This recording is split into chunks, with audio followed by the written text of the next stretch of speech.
Metaphysicians Companion.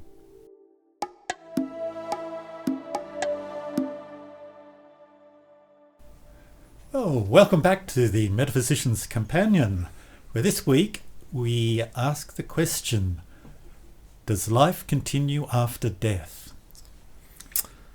Well, I think that's something we can only answer from our own experiences, and we can only answer it in various ways, and it's up to the listener to really decide for themselves and perhaps look at their own experiences to analyse whether such a thing happens. Yeah, because there's a lot of literature out there about the whole thing, like sort of reincarnation and going to heaven and all this sort of stuff. And there's people who specialise in talking to dead people. Oh, this is true too. Yes. Yeah, we all know about that. But for myself, though, I go back to that near-death experience I described in the introduction. Yeah, and it's the first thing is that I discounted it out of hand. It was so far removed from my ordinary experience, I didn't pay any attention to it. And however, it felt real. So could this actually be created in your mind, do you think, rather than actually happening? Well, your full-on neuroscientist would say yes, to giving it a total materialistic viewpoint. And there is, the way I look at it is perception. I believe something dramatic did happen, and my consciousness was removed, or the centre of my consciousness was removed from my body. What then comes into play is, how did I represent that experience to myself? If I'm in a new place, I see it in terms of the old place. So would your subconscious mind be putting something together for you because you were unconscious at the time? You mean like a dream? Yeah. Yes. But I don't know about you, but when I wake up and I've had a dream, I know it's a dream. Sometimes I can identify elements from the day that have been represented there. But this was like a full representation, and it included elements that didn't quite make sense. Like why did people didn't see me, didn't respond to me. Had I been making up, generating an experience like a dream, like characters in dreams respond to you. Yeah, and the other thing, of course, is there were people standing around the crash scene. So when you woke up or came conscious again, you actually saw the people, you actually visualised, for want of a better word, in the experience. Yeah, it was like, yes, exactly. My perception walking towards the accident site matched what I found when I got up off the ground. So it makes me go, I'm inclined to believe it was a real experience. The representation of that experience might, I'd be willing to believe that I'd normalised it. So would you say, for example, that was a sort of energetic part of you that left your body and viewed this stuff? Would you do that? Well, that's what I meant by like centre of consciousness. I want to be as vague as possible on this one. A centre of awareness. I was aware of my surroundings. There was like looking about, but it's sort of lost for words this time, John. What I'm doing here, like, is I'm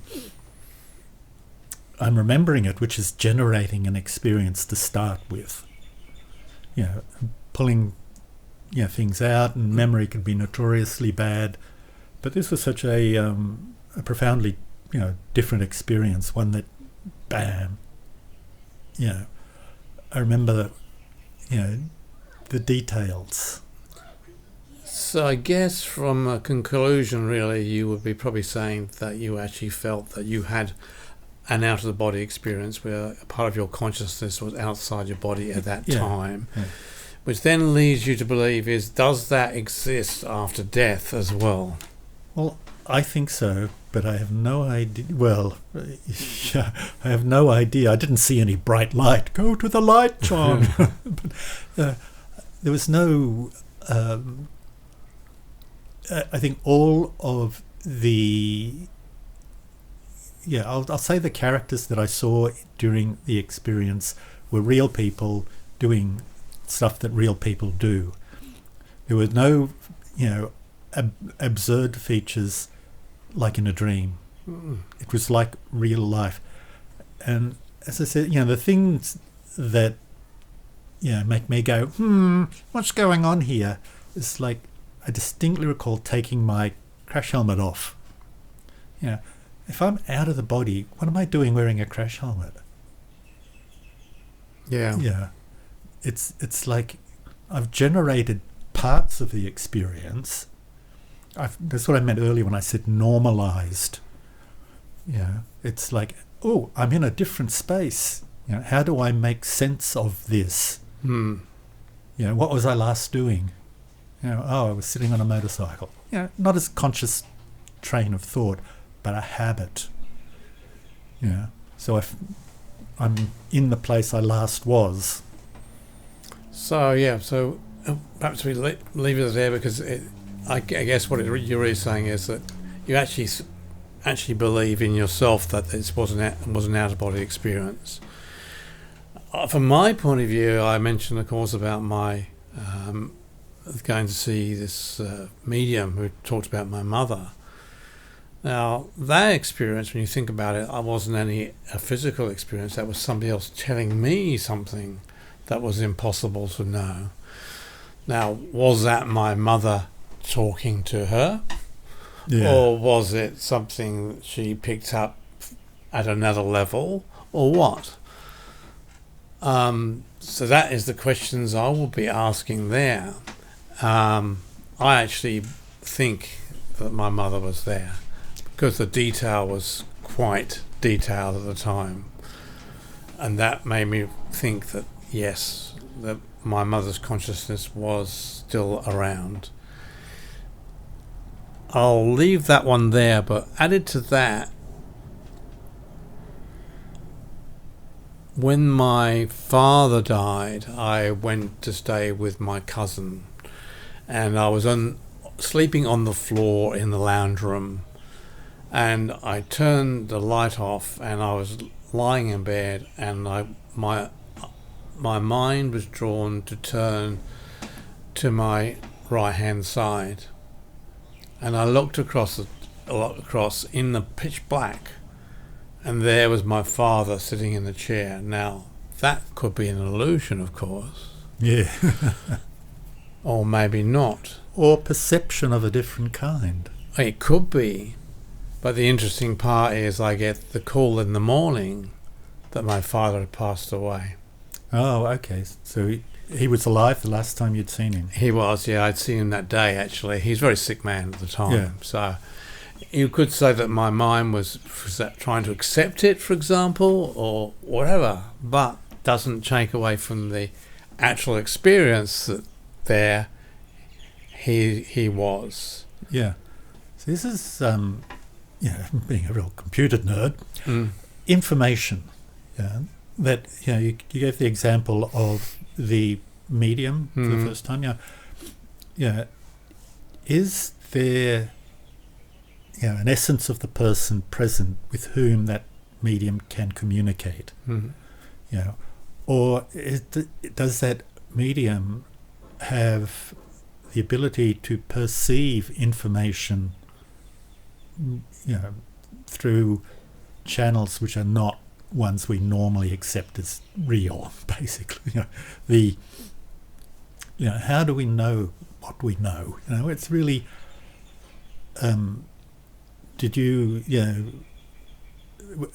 get the vibe that your father had passed and generated the last image of him? Or was he really, was there some essence there that stimulated you? Well, of course, that's a good question. But on the other hand, I have had a couple of other experiences which are interesting. Yeah, I personally think that there was something there, because when you said you had the feeling to turn to the right, yeah, it's like little details like that make me go, oh, like there's a call from somewhere to look. Yeah, it's not boom, there it is in front of me. Now you've lost me for words here. I think you're right in that. So it brings those questions: is it real or is it imagination or whatever?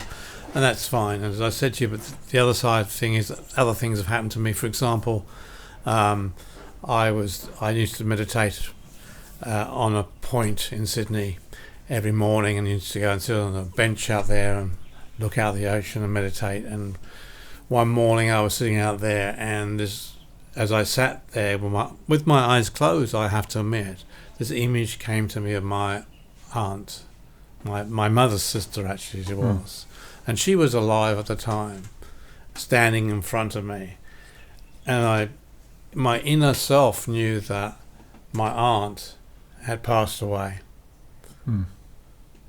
The interesting part is, the phone call came 2 hours later from my cousin to tell me my aunt had passed away. Yeah. Is that a coincidence? Was that image real? These are all the questions you have to ask. Yeah, look, I mean, it's as simple as sometimes. I mean, I know I've had the experience where the phone rings. Without looking at it, I know who it is. Oh, that's going to be, without having like a reason to back that up. That there would be no reason that I wouldn't be aware of that person would call. And I've heard other people say that sort of thing as well. They just know. I'm going to tell you about the vibrating hairbrush. Oh, whoa. Now that sounds... As you can see, I don't have much hair. Yes. And my second wife and I were walking into the flat one day. Now, I have to tell you, first of all, we had just come back from UK. We had spent some time with my stepmother, who was fine, and we had dinner with her and done a few things and whatever, and it was a really lovely time, to be honest with you. And we've been back about a week, and I walked into the bedroom of the unit we were living in at the time, and this hairbrush I used to have, which was for massaging the head scalp to try and grow my hair back, being vain as I was at the time, started to vibrate as I walked past it. I hadn't touched it. Oh, yeah. And my partner at the time turned around, who happened to be a little bit clairvoyant, and said to me, that's your stepmother. She's just passed over. And again, the phone call came that evening from my stepbrother to tell me that my stepmother had passed away. Yeah, it actually reminded me of once. I must have been about 13, I suppose, 14. And my mother came out of the bathroom, and she was sort of going, like, oh, and sort of a little bit afraid, because she said she'd heard someone calling her name. And, I sort of went and had a look. There's nobody anywhere near, etc. But the next day or two, her brother, who we saw a lot, came and said that another older brother of theirs, who they hadn't seen for years, had been killed in an industrial accident. It would have been at the time she heard this voice. So, things happen. And I think what we've discussed here at the moment, all that is telling us is when, if you take the assumption, and I use the word assumption, that person or being is notifying you or your consciousness is being notified that they are passed over, doesn't necessarily mean that they are living afterwards. So then we have to take it to the next stage is, do they continue to exist? Yeah, well, that's the bit I meant about information. Yeah. Yeah, there's information that seems to be transmitted through some kind of apparently non-physical means. And I say apparently because I think maybe science will discover that methodology at some stage. Maybe it's come through dark matter and we don't know it. Dark matter. Dark matter. Yeah, something like that. You know Yeah. what I mean? It's just because we don't know about it today doesn't mean that it isn't real. So just to reiterate it, we're going back to, so we're talking about your out-of-body experience. We've talked about people letting us know, for want of better words, that they're about to leave the physical world. And getting feelings. Messages, yeah. Messages. So that, again, is just, there's no proof that there is life after death. Yeah, I mean, the argument is it's all subjective experience. And this is what we've talked about in the beginning of our podcast, that spirituality is all about experience.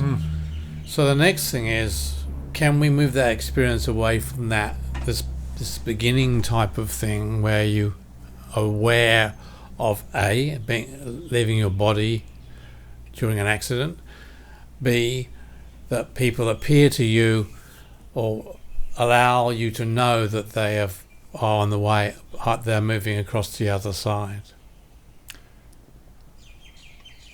Feeling very heavy now, aren't we?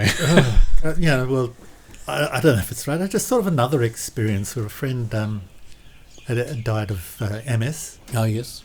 And I went to the funeral and had an open casket for your family and close friends.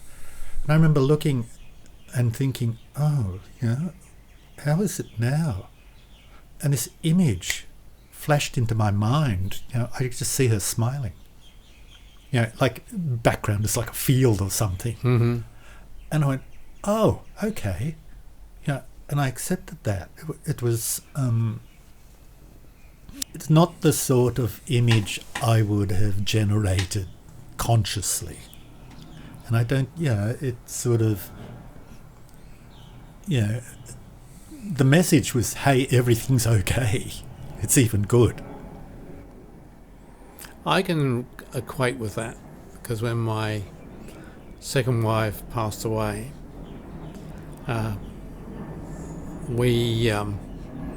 she was Greek Orthodox by our religious standards and was buried that way. I think it's after 40 days they have a ceremony at the graveside where they ask the spirit to be taken to heaven, for whatever better word. Yeah. And the priest goes there, waves his bell, waves the incense, and does his job. And we were standing around where the grave grave spot was, and the image of my wife came into my head, where she was dancing and laughing at the priest. Yeah, see, that sounds very similar. Like allowing for, but the quality with which you describe it, the feeling. Yeah. But I knew it was her, and it was like very real. It was like she was saying, "Well, this is all a big joke. I'm just coming here to tell you it's a big joke. This is just a big laugh, and I'm just dancing on my grave because I'm still here." Yeah. So for me, in a sense, that was a sort of like proof after life, for better word, because I saw that. But again, it was in an image that came into my head. So it's not a physical thing. Admittedly, the image was away from me, and I would say about 15 feet. Uh-huh. But it was away from me. It wasn't actually in my mind. I could actually see it out there. That's the difference. Yeah. But Graham, all our perceptions are projected out there. Well, exactly, because you're the psychologist person, so you would know all that. But what I'm trying to get at is... And I mean everyday experience, like that door behind you, I project that image. It's created in my head. Yeah. The quality of... So I'm trying to catch the fleeting thought here, but the way the image presents itself, and that's what it feels like. That's the experience, is that it has presented itself. I haven't created it in... I mean, yes, I can go and I can argue about the neuroscience and so forth, but wherever it's come from, it's had an external source of stimulus. That's the best I can say that. So I was getting this stimulus from somewhere else, and it was whatever. Yeah. Somebody's there doing something. You generate the perception. Yeah. And it's not totally auto-fabricated. Yeah. That's how it feels to me.